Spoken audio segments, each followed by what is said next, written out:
On dit que la mort spirituelle, c'est simplement la séparation entre un homme et Dieu. C'est simplement la séparation réversible, parce que ça peut changer entre un homme et Dieu. La Bible dit dans Éphésiens 2, verset 1, vous étiez morts par vos offenses et par vos péchés. Éphésiens 2, verset 1. Il dit, au verset 7, il dit que nous qui étions morts par nos offenses, il nous a rendu la vie avec Christ. Et quelque part, Jésus a dit à quelqu'un dans Luc chapitre 9, à partir du verset 59 à 60, il dit, toi, suis-moi. Le monsieur lui dit, permets-moi d'aller ensevelir mon père. Jésus lui dit, laisse les morts ensevelir les morts. En d'autres termes, laisse ceux qui sont morts spirituellement enterrer ceux qui sont morts physiquement. Donc la mort spirituelle, c'est simplement la séparation entre un homme, c'est une séparation réversible entre un homme et Dieu. Ça veut dire, Dieu était le milieu de vie d'Adam et de Ève. Et un jour, il y a eu séparation. Du moment où il y a eu séparation, la mort a pris place. Bien que Adam ait vécu des milliers d'années après cette séparation, mais quand il y a eu la séparation, la mort spirituelle a pris place. Nous avons dit que la mort spirituelle, c'est simplement comme déraciner la feuille ou une plante de la terre. Du moment où cette feuille ou cette plante, autant pour moi, est déracinée de son milieu de vie, la mort spirituelle a pris place. Alléluia. Donc la mort spirituelle, c'est tout simplement sortir un poisson de l'eau. Du moment où le poisson sort de l'eau, la mort spirituelle prend place. Pourquoi? Parce qu'il est déconnecté de son milieu de vie. Donc, nous avons été déconnectés de notre milieu de vie qui était Dieu par le péché d'Adam et de Ève. C'est ça la mort spirituelle. C'est la séparation réversible entre Dieu et un homme. C'est comme quand je pars, je retire cette plante de la terre. Du moment où elle est retirée, qu'est-ce qui se passe? Elle est morte, mais physiquement elle est encore en vie parce que les feuilles sont vertes. Donc on la voit là, physiquement elle est en vie. Et ça c'est la condition de tout homme sans Jésus. Mort spirituellement, mais physiquement vivant. C'est quelques jours après ou quelques mois après que cette plante va sécher. Et là on parle de la mort physique.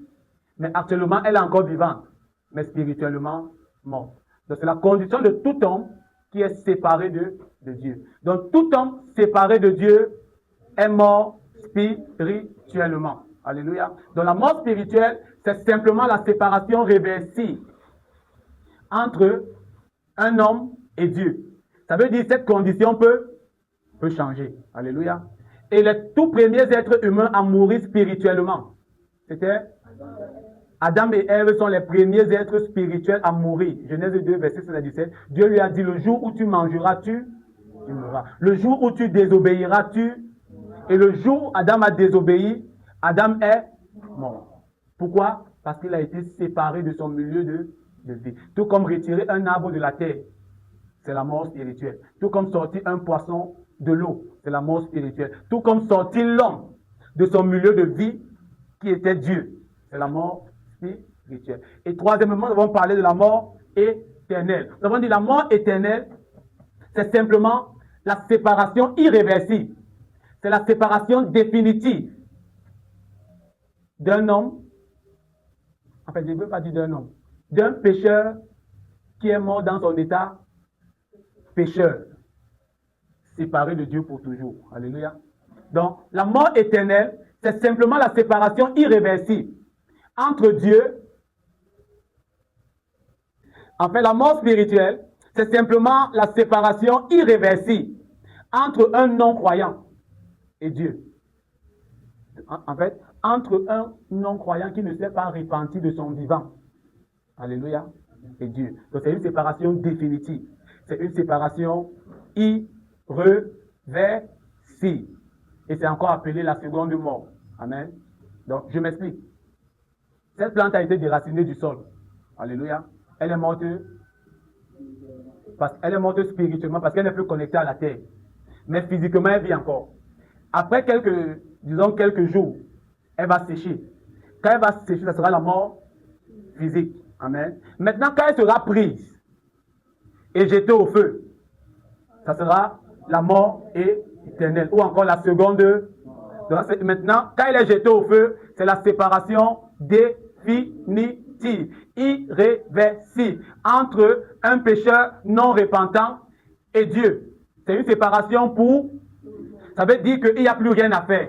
Ça veut dire que le purgatoire ne marche pas. Ça veut dire qu'il n'y a pas d'offrande à faire pour cette personne qui est morte dans un état de mort spirituelle. Alléluia. Et les premiers êtres à subir la mort éternelle, nous avons dit que ce sera l'antichrist et le faux prophète. Apocalypse chapitre 18, non, Apocalypse 19, du verset 18 au verset 21. Amen. Nous avons dit que les trois types de mort, que ce soit la mort spirituelle, que ce soit la mort physique, que ce soit la mort éternelle, trouvent leur origine dans le péché d'Adam et de Ève. Donc les trois types de morts ont la même origine, le péché d'Adam et de Ève. Amen. Dieu avait dit à Adam, tu ne mangeras point. Alléluia. Il a dit de tous les arbres du jardin, tu peux manger, mais l'arbre de la connaissance du bien et du mal, tu n'en mangeras. Car le jour où tu mangeras, nous sommes dans Genèse chapitre 2, du verset 16 au verset 17. Alléluia. Et dans Genèse chapitre 3, Adam et Ève ont délibérément désobéi à Dieu. Et Romains chapitre 5, verset 12 dit que c'est pourquoi, comme par un seul homme, le péché est entré dans le monde. Et par le péché, la mort. Ainsi, la mort s'est étendue à tous les hommes, car tous ont péché. Ça veut dire que l'origine de la mort, l'origine des trois types de mort, que ce soit la mort physique, que ce soit la mort spirituelle, que ce soit la mort éternelle, l'origine de la mort, c'est le péché. La Bible dit dans Romains 6, verset 23, car le salaire du péché, c'est là, mais le don gratuit de Dieu, c'est la vie éternelle en Jésus-Christ. Alléluia. Donc, la mort a pour origine le péché. Ça veut dire que si Adam et Ève n'avaient pas péché, nous ne connaîtrions jamais la mort. C'est à cause du péché que la mort est entrée, et par le péché, la mort, et la mort s'est étendue à tous les cas, parce que tous ont péché. Alléluia. Mais est-ce que c'est terminé? Y a-t-il une solution à la mort? Y a-t-il la solution à la mort? Quelle est la solution face à la mort? Jésus-Christ est la solution face à la mort. Et chapitre 25, verset 8. Il anéantit pour toujours Il anéantit pour toujours la mort. Ça c'est Ésaïe 25, verset 8. Il anéantit pour toujours que ce soit la mort, que ce soit la mort, que ce soit la mort, il anéantit pour toujours Donc Ésaïe 25, verset 8 dit, il anéantit pour toujours la mort, le Seigneur l'Éternel, essuie les larmes de tous les visages, il fait disparaître de toute la terre l'opprobre de son peuple, car l'Éternel a parlé. Donc Ésaïe prophétise et il dit, un jour, la mort sera anéantie. Que ce soit la mort spirituelle, que ce soit la mort physique, que ce soit la mort éternelle. Un jour, la mort sera anéantie. Et dans 1 Corinthiens 15, à partir du verset 53, Paul dit quelque chose comme ceci. Il dit, il faut que ce corps corruptible revête l'incorruptibilité et que ce corps mortel revête l'immortalité. Lorsque ce corps, il dit, lorsque notre corps, ce corps-ci, alléluia, ce corps-ci, le corps adamique, il dit, lorsque ce corps corruptible, parce que notre corps est corruptible pour le moment, alléluia, notre corps est comment il est? Corruptible. Il dit que lorsque ce corps aura revêtu l'incorruptibilité, en d'autres termes, lorsque notre corps aura porté ce qu'on appelle le corps glorieux, le corps avec lequel Jésus est monté au ciel, lorsqu'on va porter le corps glorieux, et que ce corps mortel aura revêtu l'immortalité, alléluia, alors s'accomplira cette parole de l'Écriture. La mort a été engloutie dans la victoire. Alléluia. Et au verset 57, il dit, ô mort, où est ta victoire? Ô mort, où est ton aiguillon? Il dit, l'aiguillon de la mort, c'est le péché. Dieu merci, Jésus a traité avec Il dit, ce qui fait la force de la mort, c'est le péché.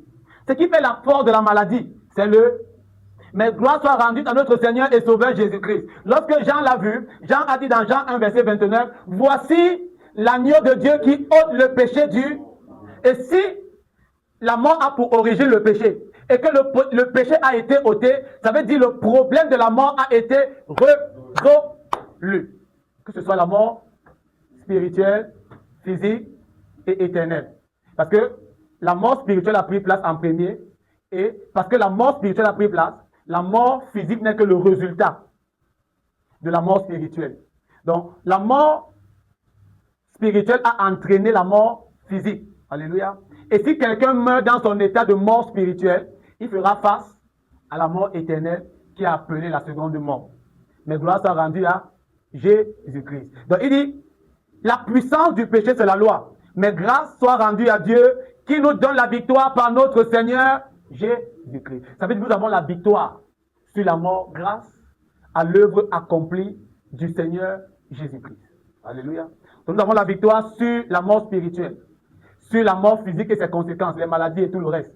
Alléluia. Nous avons la mort, nous avons la victoire aussi sur la mort éternelle. Dans Hébreux chapitre 2, versets 14 à 15, la Bible dit, ainsi donc, puisque les enfants participent au sang et à la chair, il y a également participé lui-même, afin que par la mort, il anéantisse celui qui a la puissance de la mort, c'est-à-dire le diable. Alléluia. Isaïe 25, verset, la Bible dit qu'il anéantit pour toujours la mort. Donc il a anéanti la mort. Il a anéanti celui qui a la puissance de la mort, c'est-à-dire le diable. Alléluia. Ça veut dire la mort n'a plus d'avoir de pouvoir sur toi. Alléluia.